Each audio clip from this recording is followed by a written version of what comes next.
Frères et sœurs, je vous salue très fraternellement dans le nom de notre Seigneur et Sauveur Jésus-Christ. Soyez les bienvenus à votre étude biblique communautaire internationale CBSI.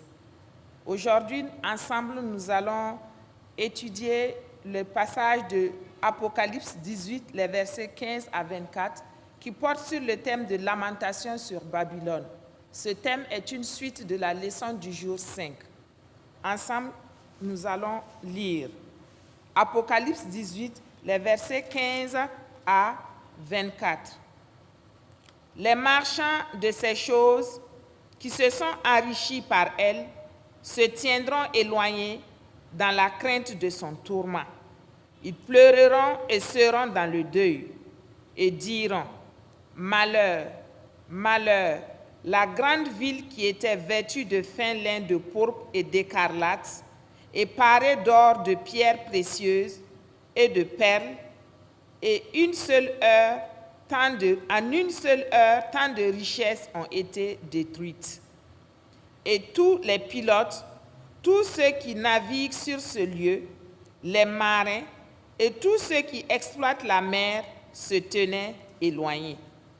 Et ils s'écriaient en voyant la fumée de son embrasement: quelle ville était semblable à la grande ville? Et ils jetaient de la poussière sur leurs têtes et pleuraient, et ils étaient dans le deuil. Ils criaient et disaient: Malheur, malheur, la grande ville où se sont enrichis par son opulence tous ceux qui ont des navires sur la mer. En une seule heure, elle a été détruite. Ciel, réjouis-toi sur elle. Et vous, les saints, les apôtres et les prophètes, réjouissez-vous aussi, car Dieu a fait justice en la jugeant. Alors, un ange puissant prit une pierre semblable à une grande meule et il la jeta dans la mer en disant: ainsi sera précipitée avec violence Babylone, la grande ville, et elle ne sera plus trouvée. Et l'on n'entendra plus chez toi les sons des joueurs de harpe, des musiciens, des joueurs de flûte et des joueurs de trompette.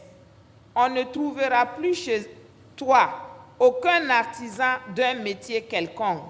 On n'entendra plus chez toi le bruit de la meule.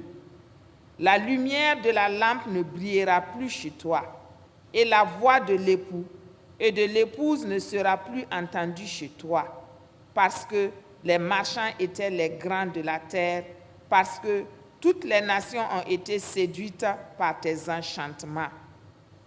Et parce que l'on a trouvé chez toi, et parce qu'on a trouvé chez elle le sang des prophètes et des saints et de tous ceux qui ont été égorgés sur la terre. Amen.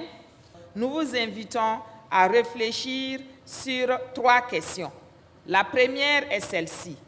En vous basant sur la plainte des rois et des marchands, comment direz-vous de leur valeur comparativement à celle de la société actuelle, à vos propres valeurs? La deuxième question. Babylone, leader économique et politique du monde, tomba en une heure. Le chapitre 18, les versets 17 et 19 nous les prouvent.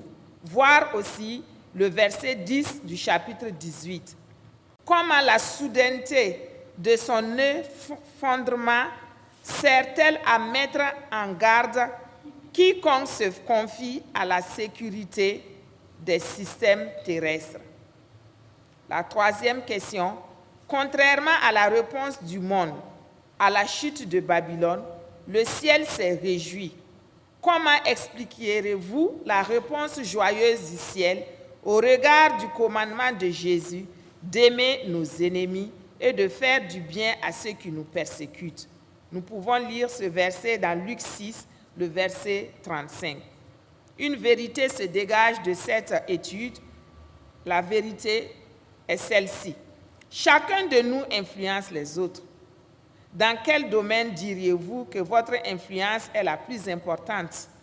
Quelles mesures pratiques pouvez-vous prendre pour cette semaine pour renforcer votre influence sur le royaume de Dieu? Prévoyez de partager cela autour de vous. Chers frères et sœurs, merci beaucoup pour votre attention. Que le Seigneur vous bénisse et à la prochaine.